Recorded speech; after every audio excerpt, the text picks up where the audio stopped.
화성파크 드림 우수성공원 네. 청약 결과를 봤습니다. 봤더니 3.48 대 1, 평소에 대구에서는 볼 수 없었던 이런 숫자가 나왔는데, 이 경쟁률에는 어떤 이유가 있다라고 이렇게 보시나요? 그래서 이제 뭐 지금 시기를 놓고 봤을 때 사실 뭐 당장은 아니겠지만 직전 시기에서는 우리가 조정 대상 지역이 해제되었다 이런 것들이 이제 가장 큰 이슈였었고, 그로 인해서 좀 심리가 바뀌지 않을까? 그 심리가 바뀌는 부분이 보통 뭐 청약 결과로 많이 이어지니까, 이런 청약 결과를 우리가 좀 주요하게 바라볼 필요가 있다는 측면에서 갑자기 미분양이 안 떠버리게 되었다. 어떤 특정한 아파트가, 거기가 이제 부수산 화성파크 드림인 거죠.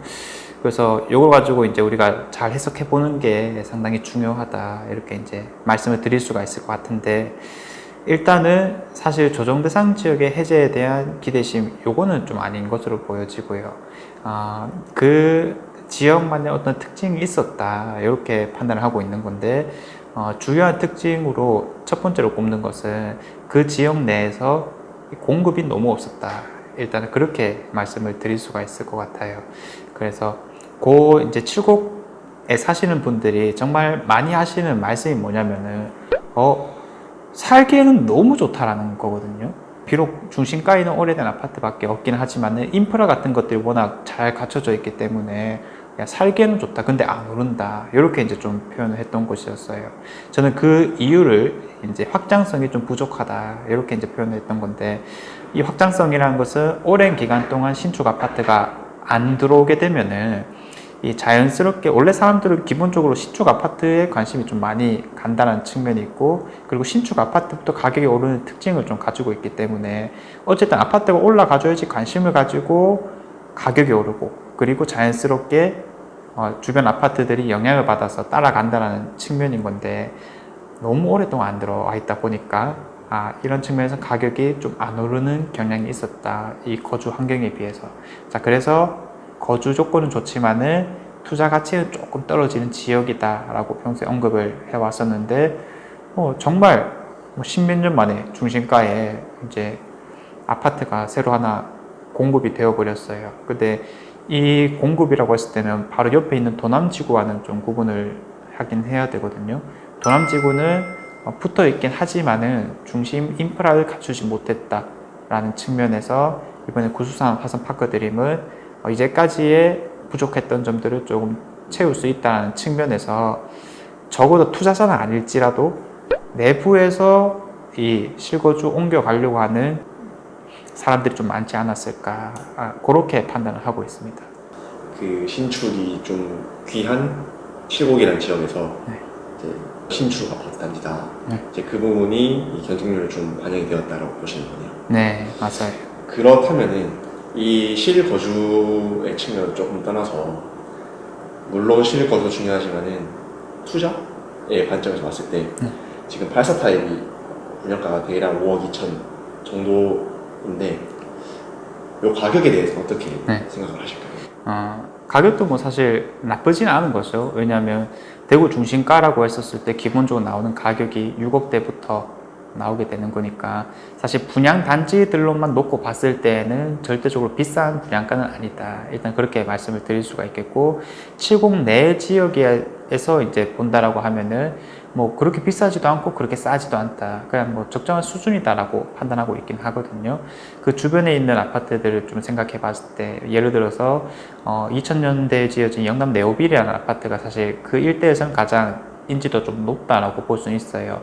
이 역에 대한 접근성이 좋고 그 주변 인프라에 대한 접근성이 제일 뛰어나기 때문에 여기에 대한 선호도가 높다라고 보는 건데, 이게 이제 한 4억 정도면 살 수 있긴 하거든요. 3억 후반대도 있긴 하지만은. 그래서 이런 것들을 이제 4억이라고 기준 잡았을 때는 5억이라고 하는 금액은 그냥 뭐 아주 싸다 이런 느낌까지는 아니더라도 그냥 적당한 수준이다, 그렇게 판단할 수는 있을 것 같아요. 또 주변 인프라, 자연적인 요소 이런 것도 좋고요.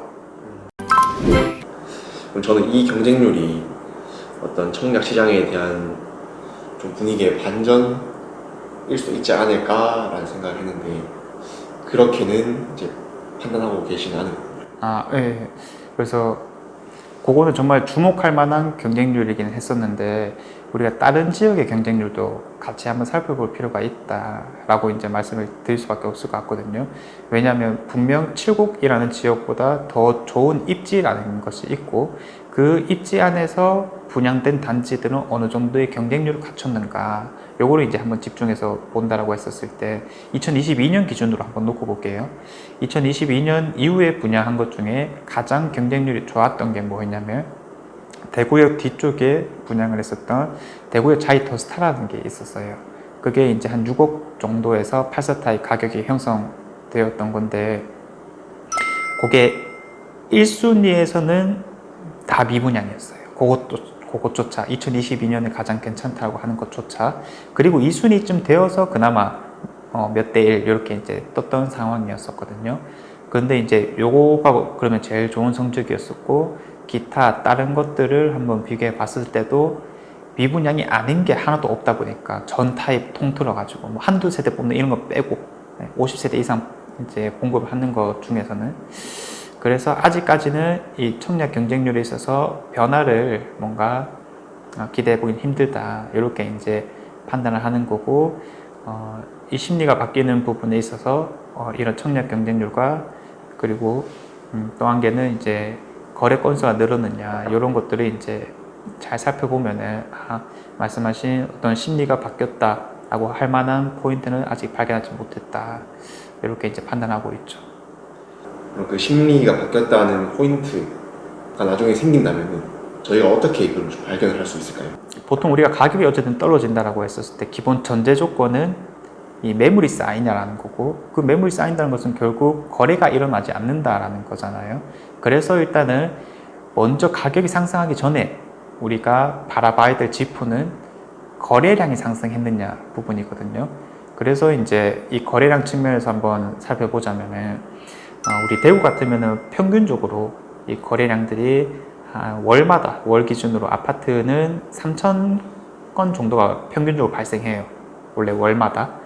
근데 이제 뭐 좀 하락기에 있다, 거래 절벽에 있다라고 그러면은 뭐 2,000 이렇게 떨어지는 거고, 그리고 2020년 같이 정말 많이 늘어났을 때는 뭐 거의 5,000에 가깝게 그렇게 이제 막 올라갔던 케이스가 있었거든요.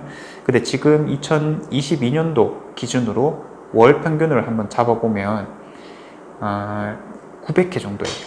거래량이 상당히 낮다라고 볼 수 있는 거겠죠. 그럼 이제 2022년도 기준으로 매월을 한번 살펴보니까 이 심리가 가장 많이 바뀌었다라고 할 수 있을 만한 시기는 그 6월달 우리가 조정 대상 지역 해제가 되었었잖아요. 그래서 이제 그때를 한번 살펴보니까 5월달과 6월달에 살짝 올라간 느낌이 있었어요. 특히 5월달에는 이 해제에 대한 기대 심리가 들어가 있다 보니까 거래량이 그래도 한 1200회 뭐 이렇게까지 떴던 상황이긴 했었거든요. 그런데 지금 이제 이 시기에 지금 뭐 7월달, 8월달에 거래량이 많았냐라고 물어보면 그건 또 아니었어요.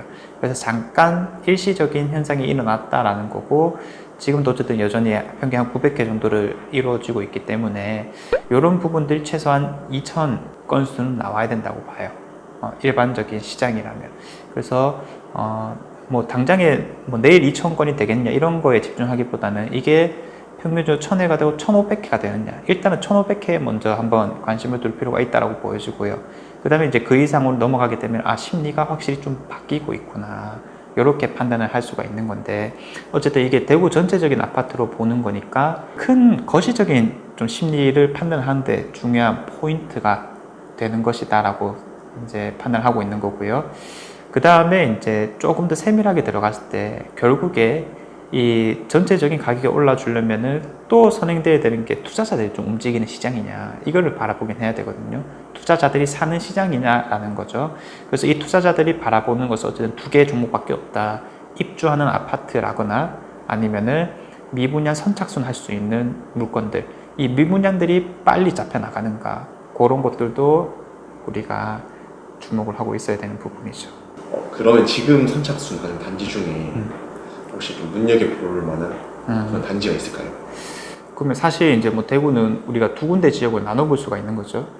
뭐냐면은 뭐 수성구와 아닌 곳 그거잖아요. 수성구와 비수성구를 나눈다라고 했을 때 수성구는 지금 한 두 개 정도가 있죠. 사실상은 뭐냐면 후분양 아파트들을 제외하고는 범어자이가 있고, 그리고 또 한 개가 정말 얼마 전에 지금 이제 분양하고 있는 그 수성 자이르네 이런 게 있는데 이거는 뭐 사실 뭐를 선택할까의 측면이라기보다는 우리가 금액대에 맞춰서 들어간다는 측면이잖아요. 버모자이는 이미 한 10억 정도이고 자이르네는 84 타입 7억이고 59 타입은 4억대이고 근데 이제 59 타입은 정말로 좀 싸게 나왔다 이렇게 판단하고 있고 특히 그 오른쪽으로 동쪽으로는 대도로를 끼고 있으니까 그 아래쪽 지역은 어차피 그 수송 일가 재개발이 진행되고 있다는 측면에서 나중에 뷰 다 가릴 거거든요. 그래서 남향보다는 뷰가 확실히 잡혀져 있는 동향을 좀 노릴 필요가 있다. 근데 그 동향은 59 타입이니까 지금 경쟁률이 어쨌든 미달이 닿던 걸 확인했었고 이런 것들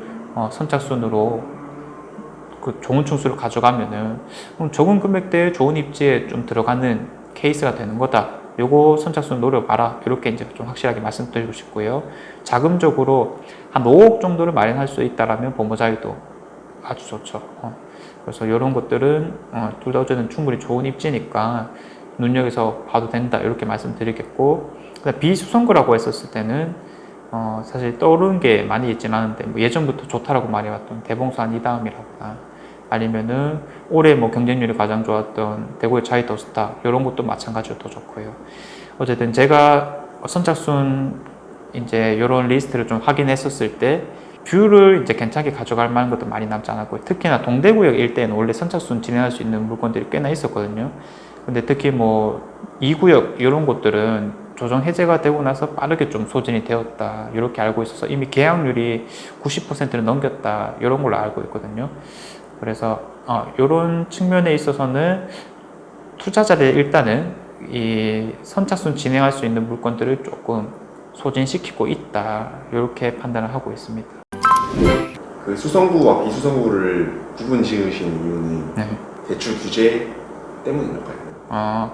뭐 여러 가지 이유가 있는데 사실 그냥 부동산 쉽게 얘기했을 때 결국에는 이제 가장 비싼 곳은 수성구이고 아닌 곳은 이제 비수성구인데 결국 우리가 돈 모으면은 어디 가겠냐 측면에서 사실 지향점은 우리가 수성구이고 뭐 여기 수성구에서 당연히 돈 더 많으면 서울권, 경기도권 이런 곳이니까 어차피 나아가야 된다는 측면에서는 우리가 한 번에 들어가는 것도 꽤 좋은 방법이 될 거잖아요. 그래서 이런 측면에서는 수성구를 항상 1순위로 좀 염두하고 있는 것이 맞다. 그렇게 이제 말씀을 드리는 거고 그래서 이제 굳이 또 한번 구분을 해봤던 거죠. 그 수성 자이른의 그 동향 5구 같은 경우 4억대라고 하셨는데 네. 말씀하시면서 저렴하게 나왔다고 하셨잖아요. 그 저렴하다라는 뭐 판단을 내릴 수 있는 네. 그 기준은 인근의 뭐 시세나 네. 이런 것들로 비롯된 걸까요? 그러면은 이제 인근 시세를 비교해 봤었을 때 그게 이제 저렴하다라고 얘기를 할 거라면 사실 84 타입도 같이 저렴해야 되는 거거든요. 그러면 자이르네가 저는 저렴하다라고 얘기를 했었을 거예요.